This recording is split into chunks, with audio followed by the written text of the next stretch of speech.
Hello, welcome back to the Creative Being Woman. If you're new here, you chose a very interesting day to join, I tell you. But first, before you settle down, make sure you click the notification bell and you subscribe. You do so that you don't miss any future chats because we keep it real here when it comes to remote work, freelancing, and everything in between for Nigerian women. And if you are a guy, don't worry, there's no guilt here.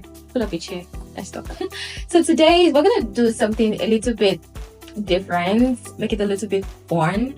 It's a little fun because we're going to be talking about an email, a cold email that I sent a few years ago. So yes, we're going to be talking about cold emailing today. I know that some of you are like, nah, I'm not going to do cold emails, I'm about to upload this video. Don't, because if you do it well, if you use the right approach, it can actually be a great way for you to land new clients, whether be it in freelancing or in remote work. And if you're wondering, okay, why do people cold email? Well, cold emailing is a way where you identify a particular client or industry, company in an industry you want to work for, and they don't even have maybe jobs posted, but you approach them, you send them an email, they didn't ask you to, and you just pitch yourself to them. So it's called cold email because most of the time they don't know you, they know who you are, and you're reaching out to them. Okay, so let's get into the video.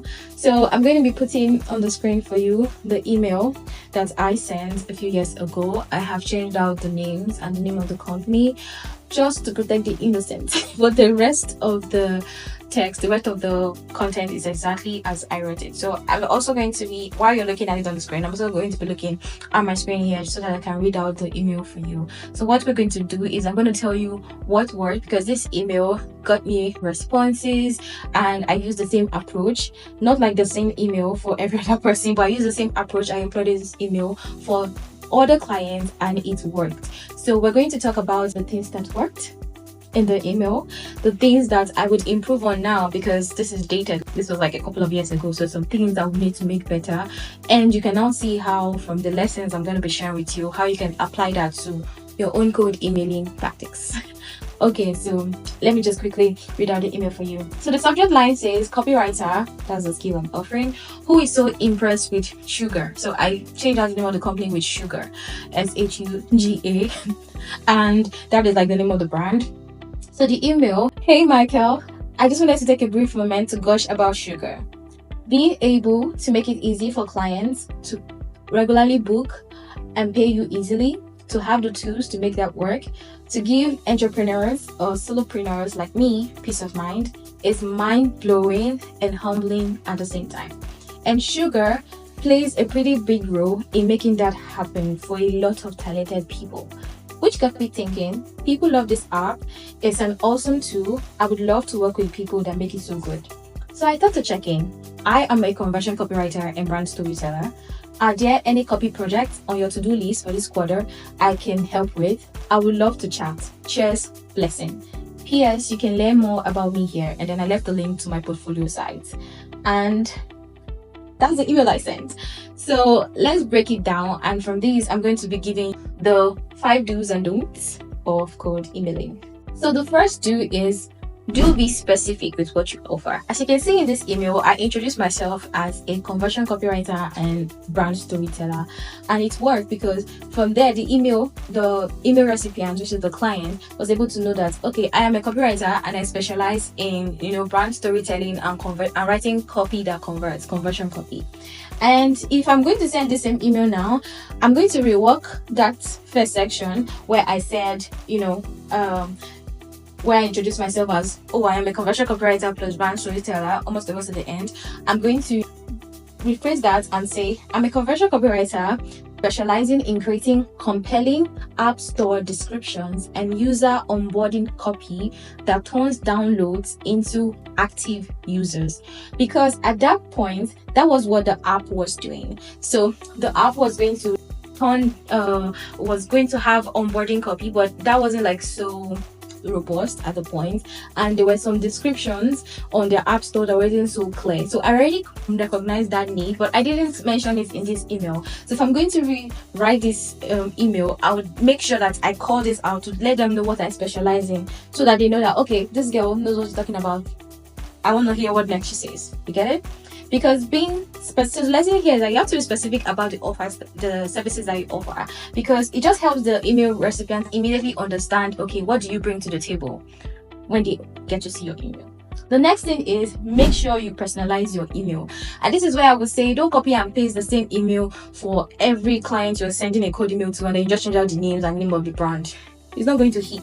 It has to feel like this was not massively produced. Yes, I know that you can have a template that can work for you. Like I said, this particular email, I applied the same approach to different clients I reached to, but what I did was, it was just like a skeleton. I just had like a skeleton of work, but I still needed to add the flesh, add every other thing to make it look different for every client I sent this to. So my enthusiasm was genuine. You could see where, I mentioned the fact, like at the top of the email, I mentioned that, I like the fact that, this makes it easy for clients to regularly book and pay you easily. So the background was that the app was something that it connected freelancers and clients. And so client and not just clients, even entrepreneurs could use it to like even have like their customers order for something through them. So I spoke about this, I gushed, like I said, a little about this. So it was personalized to them. So if I'm going to improve, because there's actually something that I want to improve, is that I'm going to ensure that I mention at least one particular feature that I actually liked and why, instead of just saying generally what the app can do and what they all know. Like one particular feature which will show that I practically tried out the app instead of being generic. And I did try out the app, and what I would say is, I absolutely love the new scheduling feature you rolled out last month. It has made booking clients so much smoother for me. So that is to ensure that you really did your homework. You really checked things out. You didn't just go on their website and just copied something that they wrote there and just came to put it. Go the extra mile and talk about something specific, whether it's a feature, whether it's a milestone. So if it's not an app, maybe they celebrated something or an achievement they celebrated on their social media or something. You can just mention it and check the news, or just really dig in. Research. The internet just makes everything easy for you to be able to dig in a bit. I'm almost like saying stalk, but not really like you're stalking, but just to show that you're really interested in what you do. The next thing I will do is don't make it all about you. So you can see that in the email I focused a lot on my experience of using their app and what their app helps people do. And it worked because it highlighted how their product benefits were going to help people like me. So it's more like rubbing their ego a little, that this app you created is great, it's actually doing great work and I enjoy it. So I can say I rubbed their ego a little bit.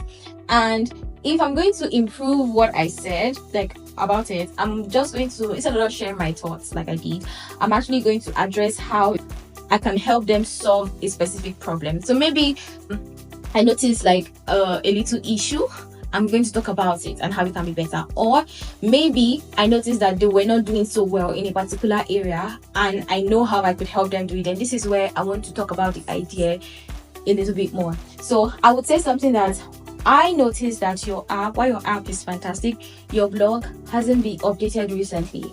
Engaging content could help attract even more users. So that is if I wanted to offer blog writing skills. I'm just using an example. Yeah. So I could, as a copywriter, I could say I noticed that your social media is not being like, you're not like maximizing it enough. Maybe you're not talking so much about your products, you're not building a brand for yourself. And then I can just talk about it and talk about the advantage. Even do a little research on their competitors. What are the competitors doing? Not like I want to tell them to copy their competitors, but just to show them, okay, there is a gap here you're not maximizing. There is a gap your competitors are not taking advantage of, and you have like, an opportunity to take advantage of that gap. Do you see? So I'm not making it all about me.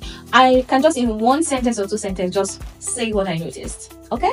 So the next thing is that ensure that you have a clear call to action, which is what I did here. I asked towards the end that were there any copy projects I could help with. So I made it clear that I'm interested in working with them and I'm interested in taking the next step with them. So if I'm going to improve this is good enough, but if I'm going to improve this, I would take it further to ask if there was a particular time I could reach out. So I would say something like, would you be available for a 20 minutes call this week to discuss how I can support your upcoming project?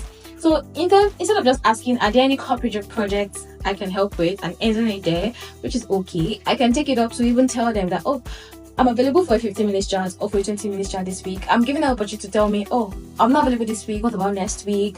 Do you understand? And I can even make it look like, oh, no pressure. I just want to discuss more the ideas I have with the team.